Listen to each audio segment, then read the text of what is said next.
과거 게임이 아이들의 놀이로만 여겨지던 시절, 성인들을 대상으로 한 게임기가 센세이션을 일으키며 등장했습니다. 바로 소니의 플레이스테이션입니다. 당시 주로 2D 위주의 게임들만 가득하던 게임 시장에 3D 게임의 등장은 업계와 팬들 모두에게 신선한 충격을 주었죠. 1990년대의 가정용 게임기의 판매량을 보시면 1994년 소니의 플레이스테이션은 등장과 함께 약 1억 대나 판매됐어요. 기존 게임 시장을 주도하던 닌텐도나 세가의 판매량을 압도적으로 뛰어넘었습니다. 그리고 최근까지도 소니의 플레이스테이션은 무려 45%라는 엄청난 시장 점유율을 가지고 있습니다. 그런데 이렇게 게임 시장에서 정점을 찍고 있는 소니가 2022년 900만 명의 소비자들을 대상으로 한 약 79억 달러짜리 소송에 휘말리게 되었다고 합니다. 자사 플랫폼에서만 콘텐츠를 거래할 수 있다는 점을 이용해서 무려 30%의 수수료를 요구했다는 일명 소니의 갑질과 관련된 소송인데요. 그래서 이번 시간에는 소니가 소송에 휘말리게 된 배경과 앞으로 소니가 어떠한 계획을 갖고 있는지에 대해서 저와 함께 아주 쉽고 간단하게 알아보겠습니다.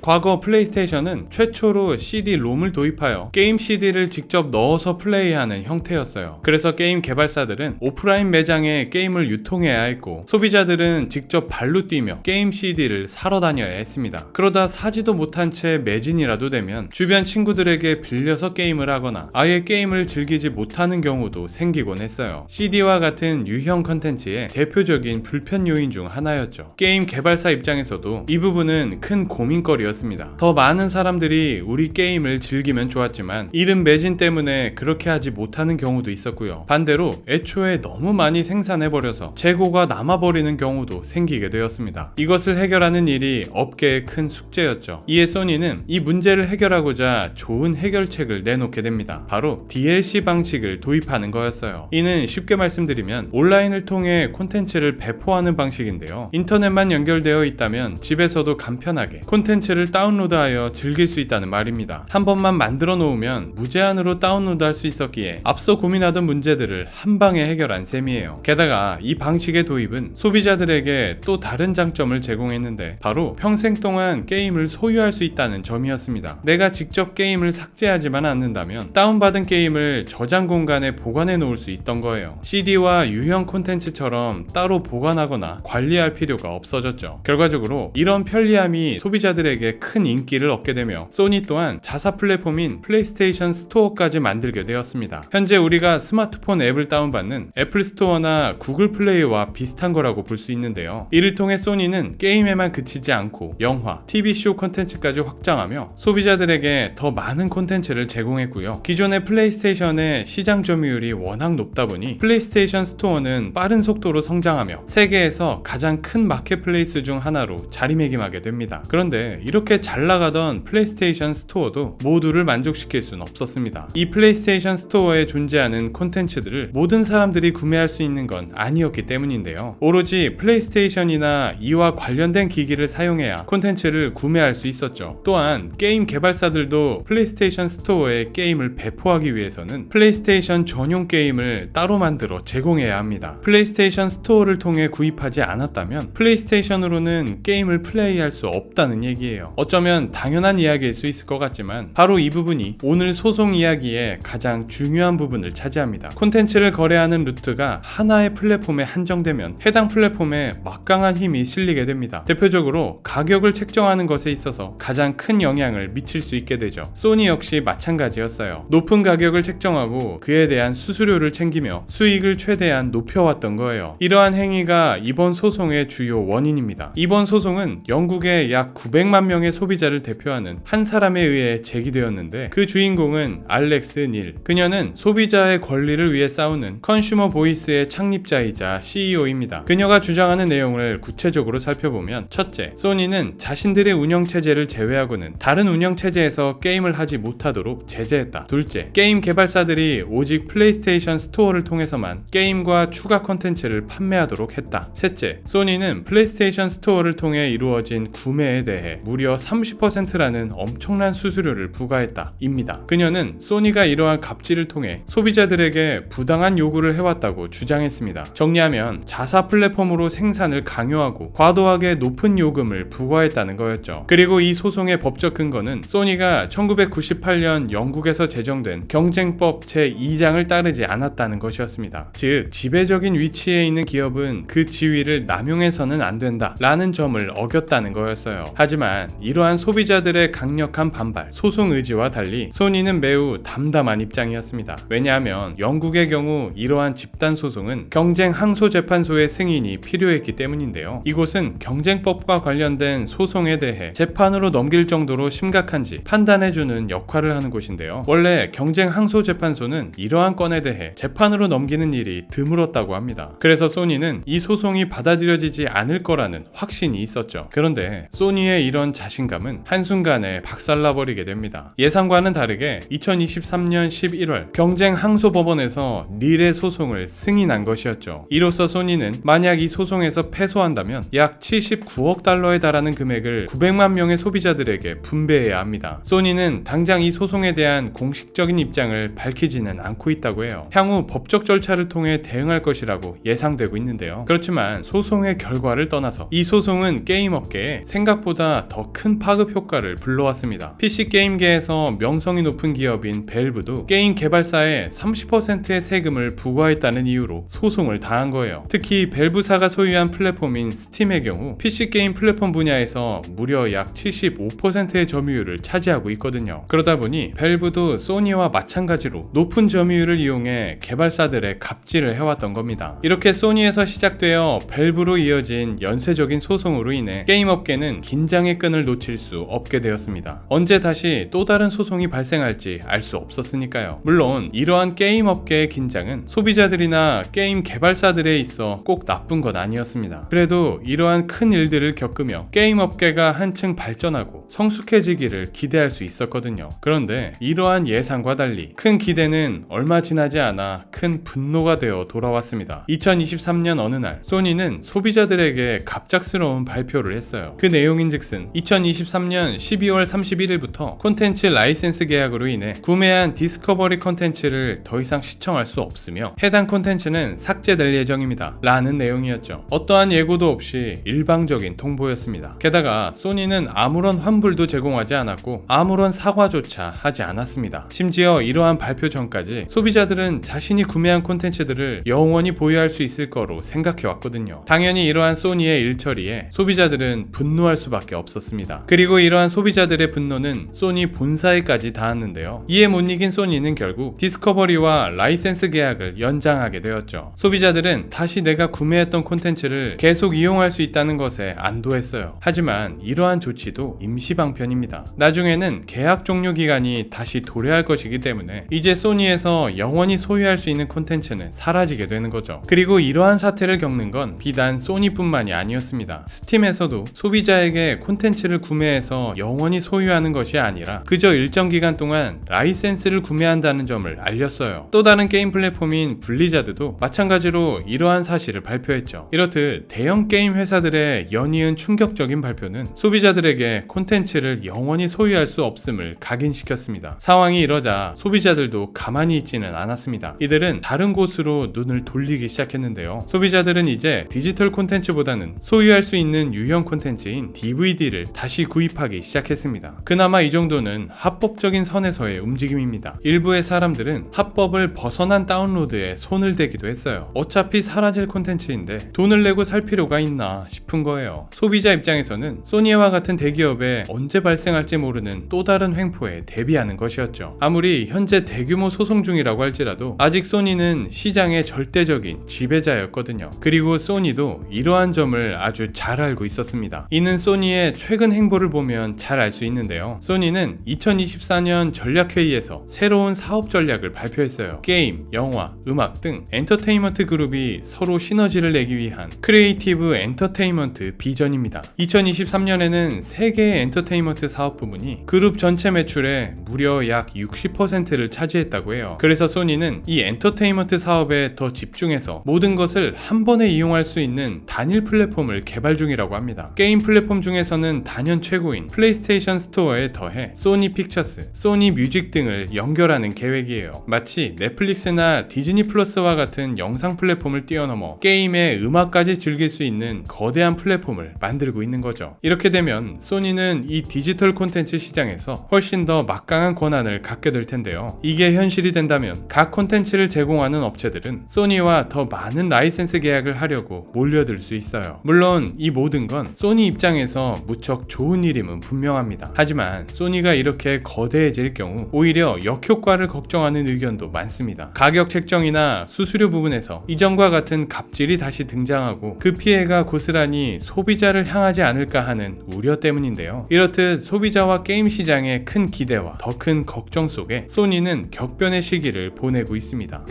지금까지 소니가 왜 소송에 휘말렸고 앞으로 어떤 계획을 갖고 있는지에 대해서 간단하게 살펴보았습니다. 그저 하나의 게임기로만 알고 있었던 플레이스테이션이 지금은 모든 엔터테인먼트로 연결되는 통로가 되었어요. 게임 시장에서부터 엔터 사업까지 소니의 비즈니스 안목은 인정할 수밖에 없는데요. 하지만 자신들을 믿어주는 소비자들을 기만했다는 것이 만약 진실로 밝혀지게 된다면 배신감에 소니를 떠나는 소비자들도 상당할 것 같습니다. 앞으로 소니의 행보에 어떤 일들이 펼쳐질지는 지켜봐야겠습니다. 오늘은 여기까지고요. 지금까지 지식세포였습니다. 감사합니다.